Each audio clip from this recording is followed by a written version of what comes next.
right, I'd like to call to order the Town of Abingdon Planning Commission meeting, March the 22nd of 2021. I'd like to welcome everyone who is here this afternoon to the Planning Commission. Mr. Boswell, if you'd be kind enough to do roll call for purposes of attendance, please. Yes, sir. Mr. Pennington. Present. Mr. Weaver. Present. Mr. Anderson. Present. Mr. Sproles. Present. Mr. Wilson. Present. Mr. Schuman. Present. And Mr. Austin. I'm here. We have a quorum, sir. All righty, thank you. All right, I think furnished with the copy of the agenda for tonight was a copy of the proposed amendments for January the 25th of 2021. Has everyone had an opportunity to review those minutes? Are there any additions or corrections to those minutes? If not, I'd be pleased to entertain a motion to approve them as presented. So moved. A second? I'll second. All right, thank you. Any additional discussion? All in favor, say aye. Aye. Opposed? Thank you. This time on our agenda, we have our public comment time. This is an opportunity for anyone to address the Planning Commission on any matter that they deem to be relevant to the issues before the Commission at any time. Those comments are limited to 3 minutes. Did we have anyone sign up for public comment? All right, no one having signed up for public comment, we'll dispense with that and move on to public hearings. Tonight we have this afternoon we have two public hearings that are on our agenda. The first is both of those are for special use permits, public hearings. The first one is for zoning map amendment for the Town of Abingdon, 133 West Main Street here in Abingdon is the owner. Zoning amendment is from an R3 residential district to an O&I office and industrial district located at 355 Cummings Street, Abingdon. Tax map number ID is 020-11-1. I'd like to call at this time the public hearing to order, and I would ask Mr. Boswell if he would briefly tell us the purpose and what is ongoing regarding this, please. Thank you. Thank you, Mr. Chairman. I don't know how brief I can be, and it seems like this mic's super loud. But this is a public hearing for consideration of a rezoning for the property located at 335 Cummings Street, commonly known as the Hassinger property. Now, excuse me, you said 335. Is it 355 or 330? 335, sir. Okay. You can amend that in your agenda. Is it wrong in the agenda? It's 355 there. Thank you, sir. Yes, sir. It is 335 Cummings Street. The property is commonly known as the Hassinger property, and the rezoning is from a R3 residential to a O&I office and institutional district. The town council has asked by resolution, which is in your packet, that due to public necessity, convenience, general welfare, and good zoning practices, a referral of this matter to the Planning Commission for consideration. Per Virginia Code Section 15.2-2284, there are 9 relative factors to be considered in a rezoning. However, a locality is not required to consider all 9 factors in each zoning decision, but rather satisfy at least one or more. There are 4 relevant factors that I would like to discuss this evening, beginning with the first relevant factor being the existing use and character of the property. The current zoning of R3 residential does not allow for public offices. Currently, this property is vacant due to COVID. We've had some layoffs in the tourism department, but the existing use is the tourism center, which by definition is a public office. The second relevant factor is the comprehensive plan. Current zoning of R3 residential is inconsistent with the comprehensive plan's future land use designation as public and institutional.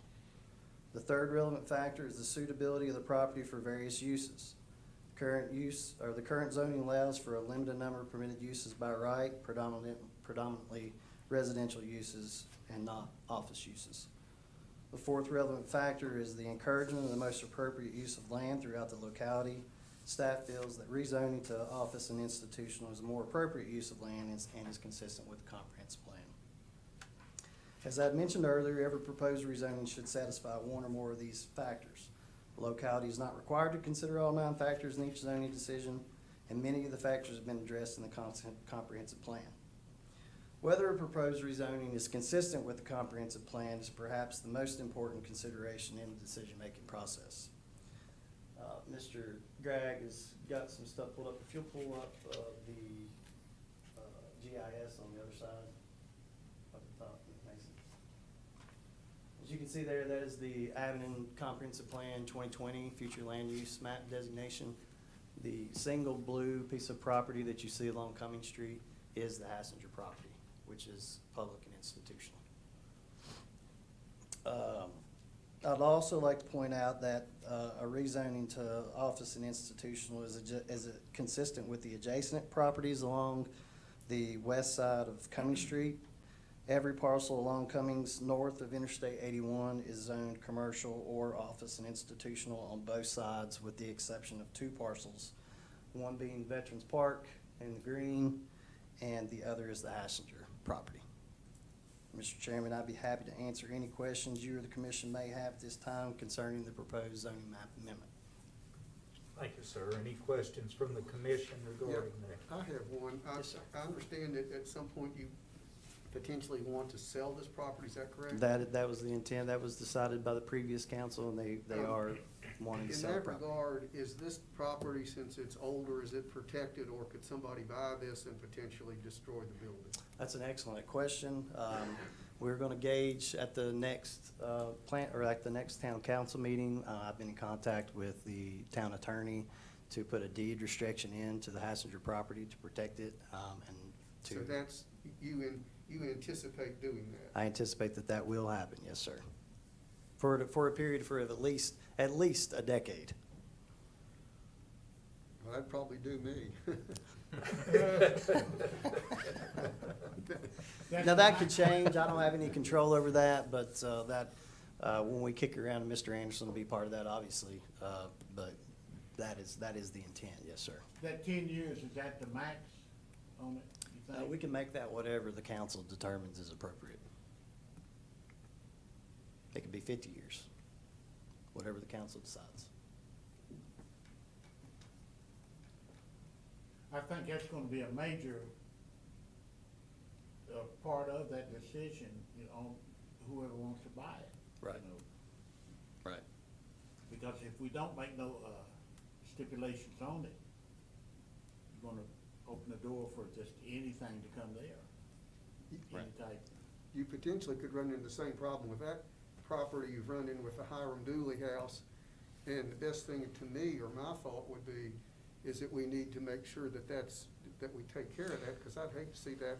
2 points I would like to make, Mr. Schuman. First, the deed restriction of at least 10 years or more for demolition.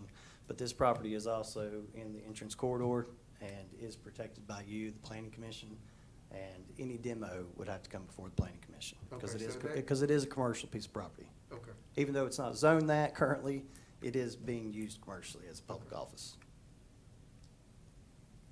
Yeah, as long as there's a protection in there, because, you know, the issue with the Dooley house was, I think everybody kind of thought it was in the historic district. And then when the demolition came up, it turned out it wasn't. And, you know, it just would be best to protect it if at all possible. But if it's protected that way, I'm fine. Right. Let me ask, what determines historical district? I mean, I think that was a big issue too with that Dooley house. Right. Why is one side is historical and maybe next door is not?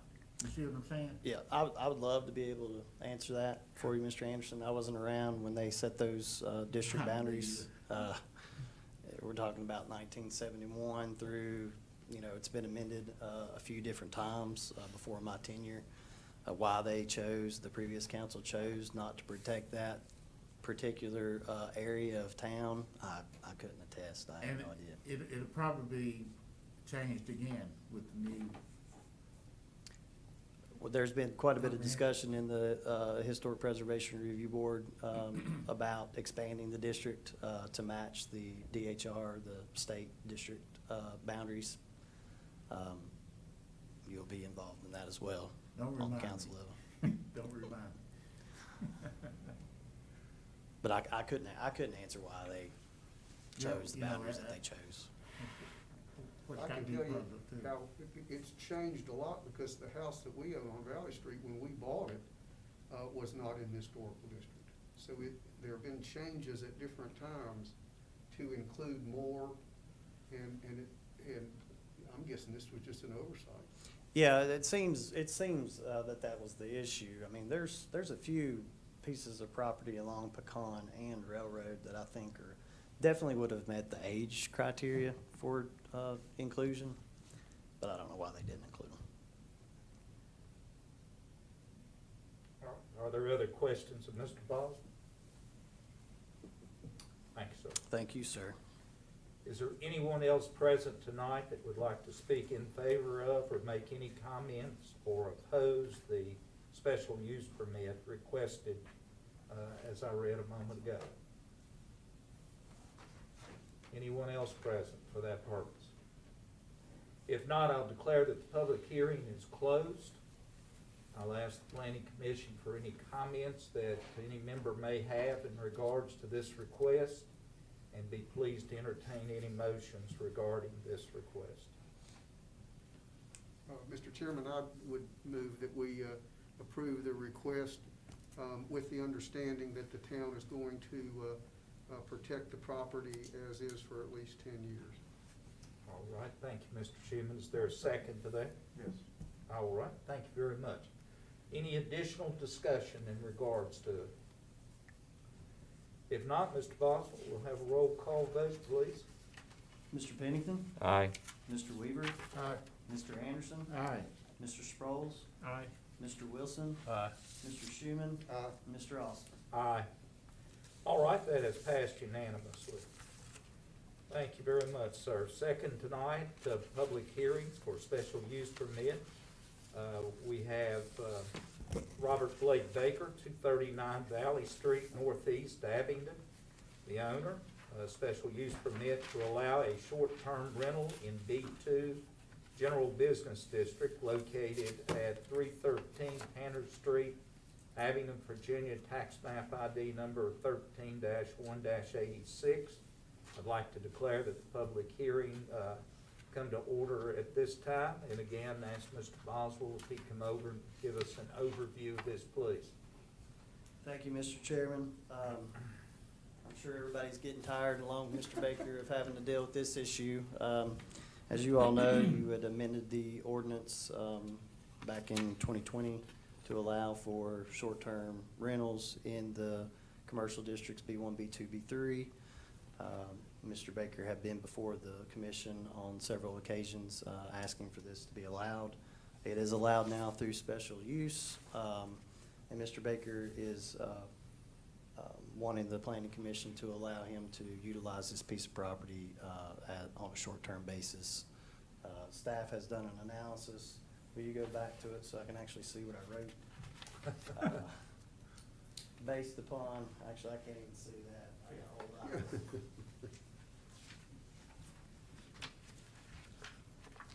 Oh, here we go. On review, staff recommends approval of this EOA as presented in compliance with Article 17, General Provisions, Section 17.3, Special Use Permits. Staff has determined that the proposal will not have an undue adverse impact on the surrounding neighborhood due to traffic, congestion, noise, light, dust, odor, fumes, or vibration, with due regard to timing of operation. All right, thank you very much. Anyone have any questions, Mr. Boswell, while he's at the microphone? Thank you, sir. Thank you, sir. Mr. Baker, would you like to address the planning commission on your request? Well, just thank everyone for their, y'all need to come up. Please, if you wouldn't mind.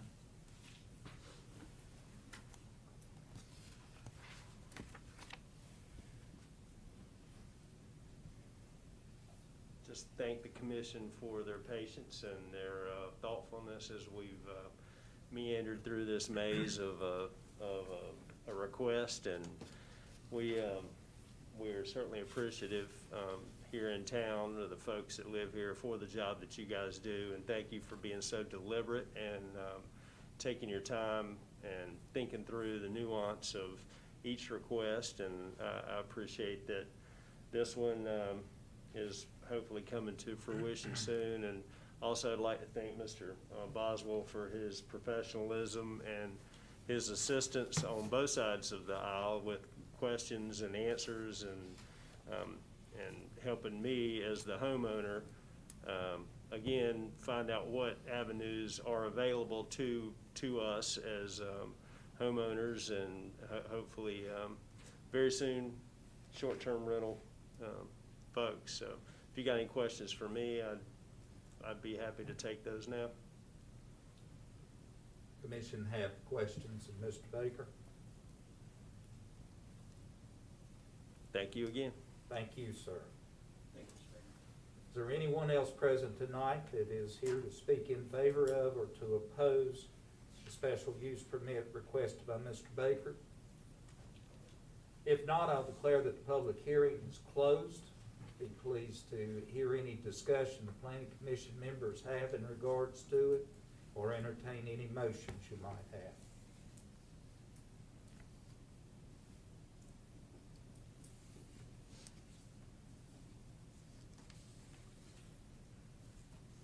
Mr. Chairman, I move that we accept the staff recommendation and approve the special use permit. Thank you very much, sir. Is there a second to that motion? I'll second. All right, motion has been made and duly seconded. Is there any additional discussion regarding this matter? If not, Mr. Boswell, do the roll call vote for this, please. Mr. Pennington? Aye. Mr. Weaver? Aye. Mr. Anderson? Aye. Mr. Sproles? Aye. Mr. Wilson? Aye. Mr. Schuman? And Mr. Austin. Aye. Thank you. It's passed unanimously. Thank you, Mr. Baker. All right, next on our agenda tonight is a certificate of appropriateness. Bonefire Brands Incorporated, 260 West Main Street here in Abingdon. Owner is Doug Beatty. At that same address, representative, a certificate of appropriateness to install black aluminum bifold windows across the front of the structure. The windows will open into the restaurant to avoid infringing on pedestrian sidewalk. Again, this property is located at 260 West Main Street here in Abingdon. Tax map ID 011-1-86A. Mr. Boswell. Thank you, Mr. Chairman. I really don't have much to add. You pretty much said it for me, Mr. Austin, but Mr. Beatty is proposing to alter the front facade, kind of taking it back more to the original, as you can see from the picture there. Mason, if you'll scroll down just a little bit. The top picture is the original storefront for the hardware, which, as you can see, the bottom is the present state of the storefront. Quite a bit of difference there from the way it used to look. And Mr. Beatty is proposing to add transom windows above the storefront windows and bifold windows. There's a sketch there provided by Mr. Beatty showing what he's proposing to do. And then if Mr. Gregg will scroll down, Mr. Beatty was kind enough to send us a YouTube video to show you all exactly what the bifold windows will look like.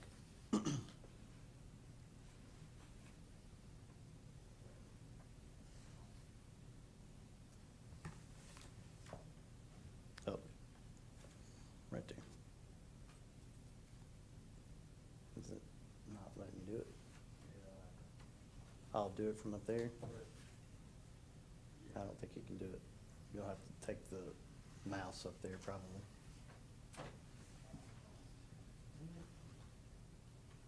It may be further down, Mason. It may be, if you scroll down, continue to scroll down. It has that link right there, is that what you Well, want? that's a think it's down. DWG file, which is gonna Yeah, require I think it's audit. down. Mason, keep scrolling down. It was up further. Was There it? you go. The video thing was up above where you were. Oh, right there it is. Right there it is. Here we go. There you go.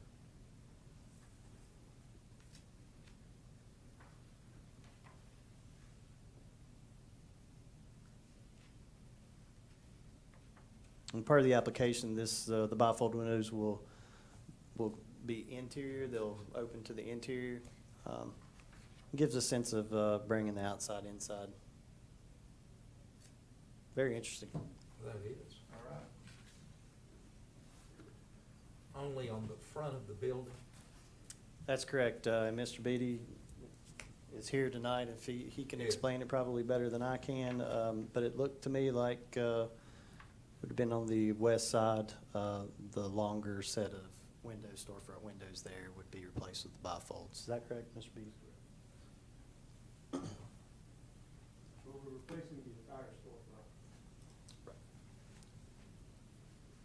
All right. Anybody have any questions, Mr. Boswell? Just hit back, Mason, and it'll take you back up to the top. Yep. Perfect. All right. Thank you very much, sir. Thank you, sir. Mr. Beatty, would you like to address the planning commission? You're not required to do so, but if you'd like, I'd be pleased to invite you to do I so. want to thank you all for taking the time to hear me. Would you be kind enough to come up and give us your name and address so we'll have it for the record? Thank you. Thank you. My name's Doug Beatty. I'm the owner of Bonefire Smokehouse and Bonefire Brands. I wanted to thank you all for taking the time to hear this and thank Mason for his help getting me to be here in front of you all. Give you a little bit about me real quick. I've been a restoration general contractor for nearly 4 decades. It's how I ended up in the restaurant business. This is the 7th one I've done. And I do all of them to be the way they're supposed to look. So these windows are actually, you can see them if you've been to Savannah, Charleston, Broadway in Nashville. These are very traditional in a historic district, but it gives you the openness, which really moving into the post-COVID world, we think the fresh air and the openness and that kind of thing is going to be a big help to bring our business back. And the front of the restaurant has needed this restoration for as long as I've been there, which is nearly a decade now. But we just never close. I haven't been closed one day in 10 years. So since we've shut the dining room, this is the perfect time to do this, and we'd like to get it open back next month. So we just need your approval. All right, thank you. Anyone have any questions? How long do you think that would be, Doug? The windows are here. Um, You give me a yes tonight, they'll be in tomorrow. You waiting on us? Yes, sir. Okay. All right, any other questions? Thank you all. Thank you, sir. And I apologize for mispronouncing your last name.